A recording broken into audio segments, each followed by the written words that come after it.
C'est bon, vous êtes prêtes? Ouais. Générique.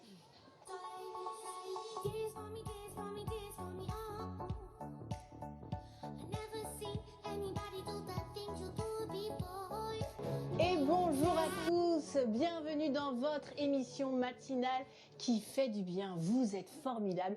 Habitants d'Occitanie, on ne le répète jamais assez. Et pour m'accompagner tout au long de l'émission, elle s'appelle Cindy Trier.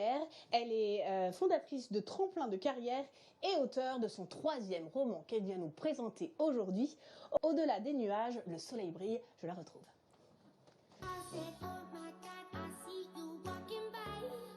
Coucou Cindy, bienvenue. Bonjour Ariane, merci beaucoup. Je suis tellement ravie de t'avoir dans notre émission, c'est trop cool. De même, merci infiniment pour l'invitation. Eh ben c'est génial, qu'est-ce que tu penses de notre plateau? C'est plutôt sympa. Alors, l'émission, qu'est-ce que donc son titre? C'est formidable. Ouais, c'est formidable. Et puis là, regarde, on a un bal de catamarans qui partent en mer, c'est juste incroyable. Du bonheur. Toi, tu es originaire du Nord-Pas-de-Calais, tu as vécu dans de nombreuses régions de France, tu as un master en sociologie du management à l'université de Montpellier et tu as travaillé dans différentes entreprises dans le secteur de la formation et du recrutement. Et à 27 ans, tu te dis, tiens, je vais reprendre mes études et je vais travailler dans le management et la création d'entreprises. Et ainsi, naît en 2013 le cabinet conseil Tremplin de carrière. Qu'est-ce que c'est ?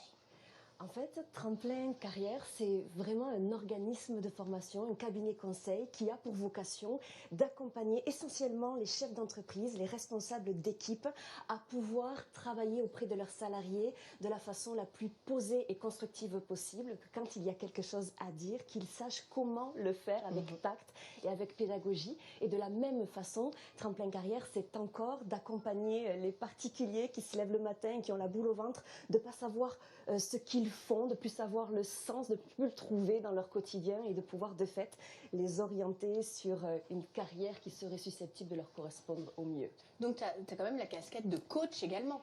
De consultante et de formatrice effectivement et finalement de coach de façon intrinsèque, oui. Tu fais plein de choses, hein. C'est assez hallucinant quand on regarde ton CV. Elle a des journées de 36 heures, comment elle fait, je ne comprends pas. Je me pose la question.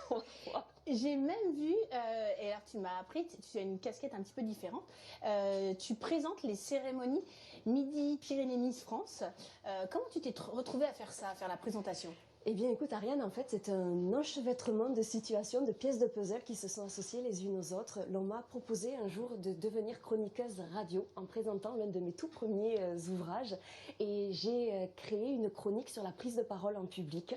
Et une chance incroyable a permis que la responsable de Miss Midi-Pyrénées m'entende sur les ondes et décide finalement de m'offrir cette casquette de coach pour accompagner les jeunes Miss en lice pour le concours Miss France, de sorte de leur offrir de pouvoir s'exprimer plus sereinement. Alors, au prime abord, tu étais coach, donc tu leur donnais confiance en elles, qu'elles soient aptes à avoir une élocution aussi parfaite que la tienne. Et puis finalement, tu étais tellement douée qu'elle t'a demandé autre chose. C'est ça ? Je ne sais pas si j'étais extrêmement douée, mais l'animateur du Languedoc était également l'animateur au micro de Miss Midi-Pyrénées, s'est retrouvé avec le Covid à ne plus pouvoir assumer la totalité des dates et l'on m'a proposé de fait de prendre cette nouvelle casquette et ça a été un honneur et j'ai essayé de le faire au mieux et je re-signe de fait cette année pour cette nouvelle aventure. C'est génial. Alors je fais le lien tout de suite avec ce dernier roman Au-delà des nuages, le soleil brille, puisque la préface est écrite par une de nos Miss France que l'on adore, Vaïma Malama, c'est horrible son nom. C'est pour ça qu'on dit Vaille. Chavez, qui en fait, qui elle était très complexée quand elle était plus jeune de son poids, du regard des autres, puisque c'est une Miss qui a une histoire un petit peu particulière. Elle a perdu beaucoup de poids et pour devenir Miss, mais même avant. Et du coup, elle t'a offert cette préface. C'était un formidable cadeau. Tout à fait. On va en parler de ce livre. C'est ton 3e roman. C'est un roman coup de poing qui porte sur le devant de la scène le combat de 3 adolescents. Oui. Brisés par l'écrasante rengaine du harcèlement. Alors c'est l'histoire de Raphaël qui a 18 ans, qui accuse les coups et la violence des mots, son physique jugé ingrat, lui vaut blessures et railleries. Il y a également Andy. Tu nous racontes l'histoire d'Andy, il a 19 ans. Alors Andy, c'est une jeune femme qui a effectivement 19 ans et qui se retrouve être une jeune femme très très belle, priori bien dans sa peau, mais qui cache beaucoup de blessures profondes issues de moqueries par le passé, parce que c'était une rouquine, et qui tombe amoureuse d'un jeune homme qui va exploiter son image et qui va de fait révéler sur le numérique, sur Internet, certaines scènes qui vont la briser. Ça, c'est vraiment d'actualité, l'histoire d'Andy, puisqu'on en parle beaucoup. Il y a une campagne énorme sur France Télé le mois dernier sur le harcèlement sur les réseaux. Donc, c'est super d'avoir écrit sur Andy. C'est vraiment d'actualité. Et enfin, il y a Liang qui a 16 ans. Oui, Liang, il est un jeune expatrié qui arrive de Chine et qui a souffert finalement de la moquerie liée à sa couleur de peau, en lien avec également la pratique de sa langue, où on l'a mis à l'écart de par le racisme de son école et où il va se retrouver finalement fort exclu, d'autant plus que c'est un jeune homme qui a une petite taille et tous ces éléments corroborés les uns aux autres vont faire qu'il va devenir le bouc émissaire de son école et c'est ce que j'ai voulu traiter également de par son profil. Pourquoi tu as choisi ce thème ? Ce thème, en fait, chaque livre que j'ai eu l'opportunité d'écrire, ça avait vraiment pour vocation de souligner la résilience, la combativité, la capacité de rebondir en dépit des aléas parfois douloureux de vie. Et même si je ne suis pas encline à écouter tout ce qui se passe autour de moi, en revanche, le harcèlement est une thématique qui me touchait depuis longtemps, depuis toujours. Et je crois que le moment était venu pour avoir rencontré des jeunes gens victimes, de mettre des mots sur les mots MAUX et de leur offrir la possibilité d'être rendus visibles, je l'espère de façon humble, mais adaptée dans ce livre. Ces 3 personnages principaux, est-ce que ils s'approchent de personnes que tu as pu coacher, que tu as pu aider ? Tout à fait. En fait, chaque livre que j'écris est vraiment issu d'entretiens, d'interviews, de rencontres, d'où le fait que je ne sors jamais indemne de l'écriture de ces ouvrages, parce que de fait, je vais au plus près, me semble-t-il, de la réalité en rencontrant celles et ceux qui ont été victimes de certaines situations et qui de fait me permettent d'en parler avec, je l'espère, des mots les plus justes possibles et en tout cas les plus concrets possibles. Tu essayes de soigner les mots avec des mots. La personne que l'on va rencontrer tout de suite soigne également. Il est vétérinaire et lui, il est spécialisé en acupuncture. Magnifique. Il exerce à côté de Rodez. Alors c'est marrant parce que ça fait plus de 4000 ans que l'acupuncture est utilisée en Chine. Et alors que nous, c'est très récent, surtout chez les animaux. On rencontre cette femme. Toujours dans votre émission, vous êtes formidable et nous avons rejoint Capucine. Comment ça va ? Ça va très bien. On parle de quoi ? On va parler d'imaginaire érotique. On est plutôt bien. Ouais, bah, c'est très bien pour en parler. Tu vois, on est installés entre copines. On a un décor qui suscite l'imaginaire. Exactement. J'avais envie de parler d'imaginaire érotique parce que c'est intéressant de pouvoir apprendre à le développer, à le délier pour enrichir nos vies érotiques, pour donner plus de dimensions, plus de créativité. Et souvent, l'imaginaire, il va être assez lié, assez figé, soit parce qu'on n'a pas appris dans son enfance à nourrir son imaginaire en général, soit parce qu'on va juger ce qu'on imagine, on va juger nos désirs, notamment en tant que femme, encore plus en tant que femme, parce qu'on a entendu Merci beaucoup Capucine. On va rejoindre maintenant Delphine. Oui, que des filles aujourd'hui. Allez, c'est parti. Merci, à plus tard.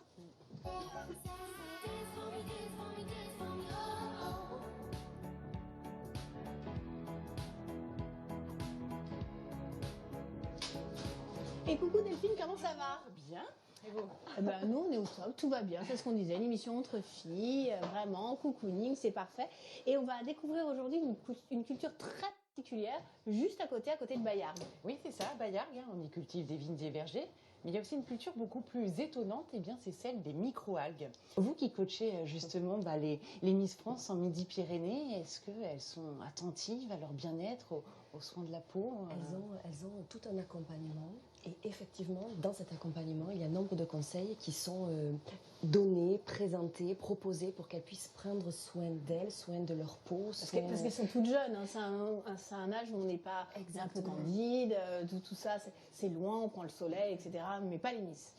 C'est vrai qu'elles sont précautionneuses, elles apprennent à l'être. Certaines sont féminines à la base, mais elles ne le sont pas forcément dans tous les sens du terme. Elles ont 18 ans, 20 ans. C'est ceci, entre 18 et 24 ans. Et c'est formidable ces petits conseils, ces recommandations, parce que ça leur permet vraiment de comprendre comment prendre soin d'elles en bonne intelligence, sans recourir à des produits qui peuvent être agressifs entre autres pour leur peau. Et Microfit ne fait pas seulement de la recherche sur le pouvoir des microalgues, elle essaie aussi de les cultiver en grande quantité grâce à une technologie qu'elle a inventée. Et là, j'ai ouvert une porte et je suis tombée vraiment dans un autre univers, c'est celui des photobio. Vous êtes toujours dans votre émission, vous êtes formidable et ce matin elle est formidable, c'est ce qui m'accompagne, multiples casquettes, mais là on va parler Cindy surtout de ta casquette d'auteur parce que 3 livres, en fait tu t'y es mis en 2018 à l'écriture.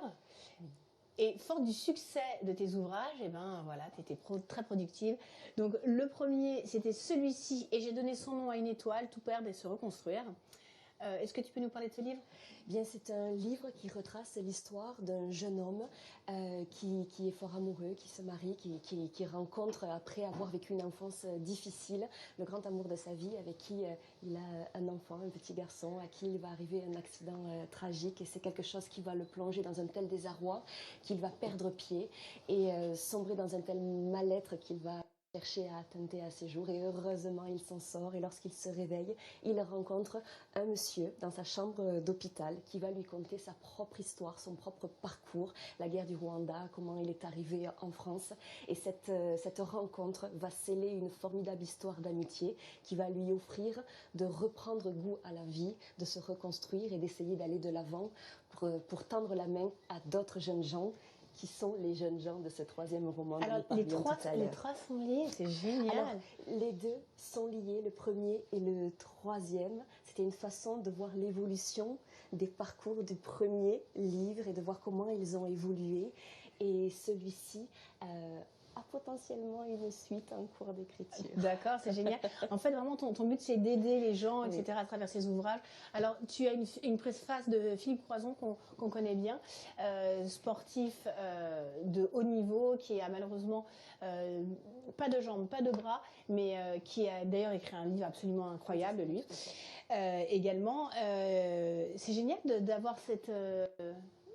Parce que tu es arrivé dans ce milieu sans même connaître les gens, et avec la force de tes écrits, tu arrives à avoir des préfaces comme ça, très pointues, c'est assez incroyable. Bien fait, dans le cadre, pour celui-ci notamment, de ma casquette de chef d'entreprise, c'est dans le cadre du réseau professionnel que j'ai eu la chance incroyable d'accueillir Philippe Croison dans l'un de nos meetings, et ça a été mais vraiment formidable coup de cœur.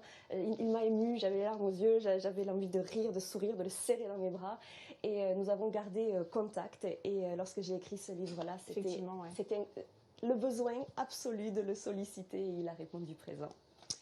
Tu as aussi une casquette de consultante, on en parlait, tu parlais tu disais que c'était lors de ces conférences que tu rencontrais des gens.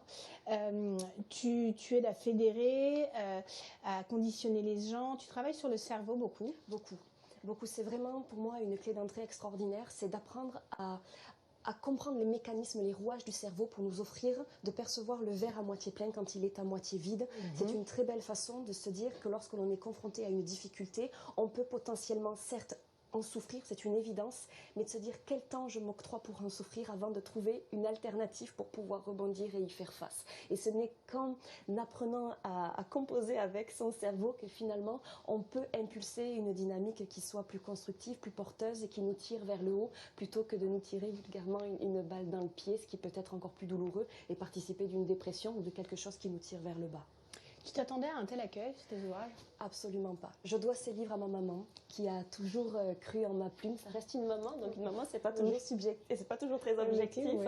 Mais pour autant, elle m'a encouragée à le faire, et je lui dois vraiment toute ma reconnaissance, parce que je ne m'attendais pas à cet accueil-là. Je ne m'attendais pas au terme, au retour, au témoignage que j'allais en retenir, et surtout, je ne m'attendais pas à ce que ça puisse être à ce point utile pour les gens qui ont vécu des traumatismes similaires. Alors ça a été ma plus jolie victoire, et si écrire peut permettre de transmettre de jolis messages, alors c'est mon plus grand cadeau.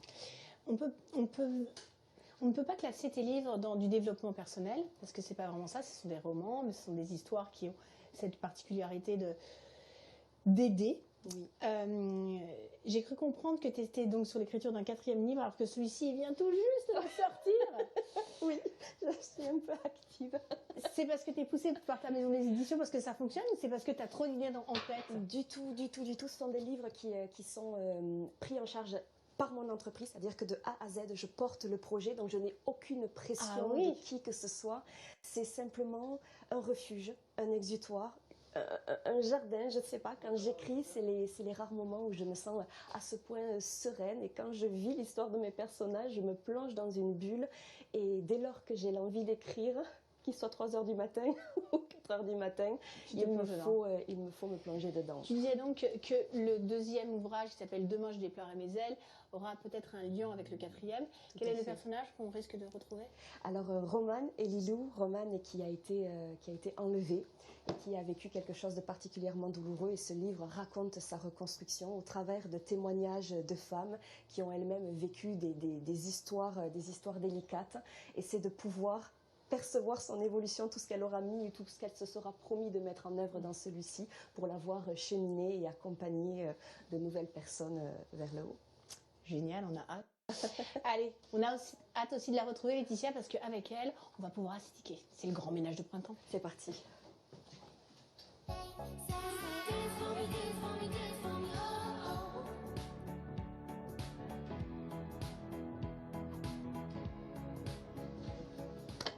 Coucou ma Laetitia, comment ça va? Mais ça va merveilleusement bien, toujours en plein ménage de printemps, au naturel. Évidemment. Évidemment. Est-ce que tu es branchée naturelle? Absolument, et je suis plus que curieuse de savoir ce qui s'en vient. Très bien, parce qu'en fait, on peut tout nettoyer chez soi avec quelques ingrédients simples et naturels et polyvalents. Et pas cher souvent. Et très très peu onéreux, à tel point qu'on va réaliser jusqu'à 85% d'économie. Selon l'INSEE, on dépenserait 240 € par an et par foyer. En passant naturel, on a réévalué, on est à 30-35 € par an et par foyer. Et en plus, tu fais du bien à la planète. Donc voilà. On se fait du bien à soi, on fait du bien à la planète, donc c'est tout bénéfice. Alors, mais là, en deux, je vous fais quand même un petit... Vas-y, voilà. parce que là, tu n'as plus beaucoup de temps. Mais Alors, mince, voilà, je voulais vous raconter tout ça. Donc ici, je vous fais nettoyer la fécule de maïs. Je vais vous expliquer pourquoi en le faisant. 2 cuillères à café de fécule de maïs. Je fais un demi-litre. Paf, je le verse dans un petit pot, très simplement. Je vais rajouter 250 ml d'eau du robinet, très simplement.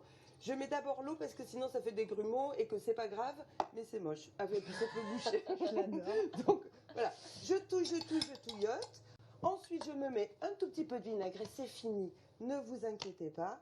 Je mets 50 ml de vinaigre. Je verse et c'est fini. Et vous avez un nettoyant multi-usage complet. Et pourquoi ça marche, c'est que mes surfaces vitrées ne sont pas lisses comme on pourrait le croire. Non. Elles ont plein de micro-aspérités et la fécule va permettre de les combler. Très bien, madame. Merci. Merci à vous. On retrouve tous tes tutos sur le site internet. Absolument. Mais oui, voilà. Est-ce que tu aimes manger? Cette question que je pose. J'ai jamais eu un nom.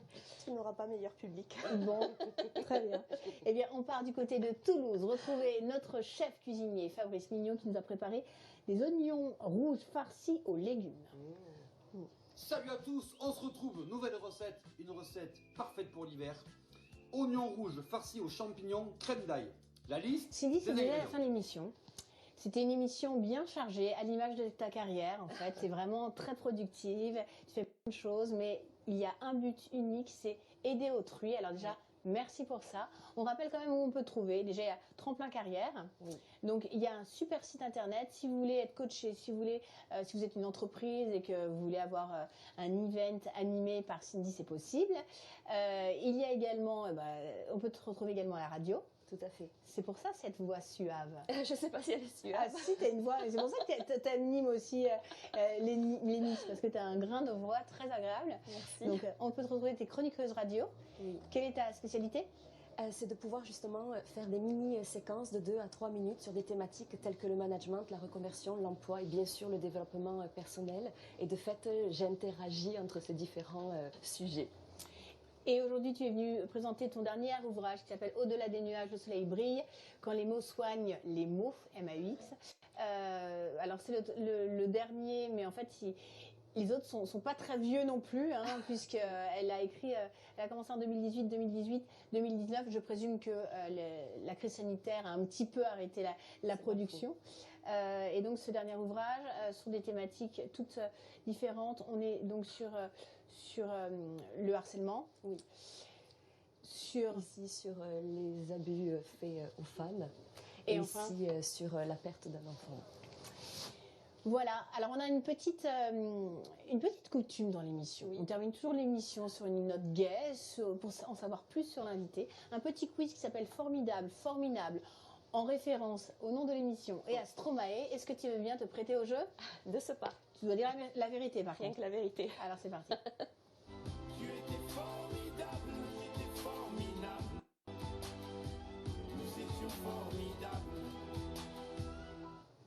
Cindy, en réseaux sociaux, tu es formidable ou formidable? Je dirais fort débrouillarde. J'ai appris avec le temps, mais plutôt grâce à ma communauté Oui. qui est extrêmement bienveillante, je dirais formidable. Tes lecteurs et tes lectrices sont très fidèles apparemment. Adorable, vraiment. En résine époxy, tu es formidable ou formidable? Formidablement patiente. Je pose cette question parce que ça fait partie de tes passions. C'est tout à fait vrai. Je me suis découvert ceci il y a quelques mois et je me suis surprise à pouvoir me poser et c'est assez Mais incroyable. comment tu trouves le temps? Ça prend combien de temps pour faire un petit truc en résine, un petit objet Beaucoup, Ouais, voilà. mais je regarde par exemple pas je me couche très tôt le soir et je regarde pas trop la télé, c'est vrai. Non, et du ouais. coup, je récupère du temps de ci, de là. Apparemment, tu adores les dessins animés, d'accord? D'ailleurs, on va tout de suite envoyer la musique que tu as choisie, qui est Mulan. Mulan. C'est la fin de l'émission, on se quitte avec cette musique incroyable. Merci beaucoup Cindy Merci d'avoir été avec infiniment. nous. Merci à Pourquoi toi. Mulan? C'est inspirant, c'est une jeune femme qui part de rien, qui veut sauver son père et qui est prête à tous les dangers et qui de fait prend les armes pour la bonne cause et pour moi c'est un joli modèle. Exactement, c'est à ton image. Merci à tous d'avoir été avec nous ce matin. À très bientôt sur France 3 Occitanie parce que vous êtes formidables.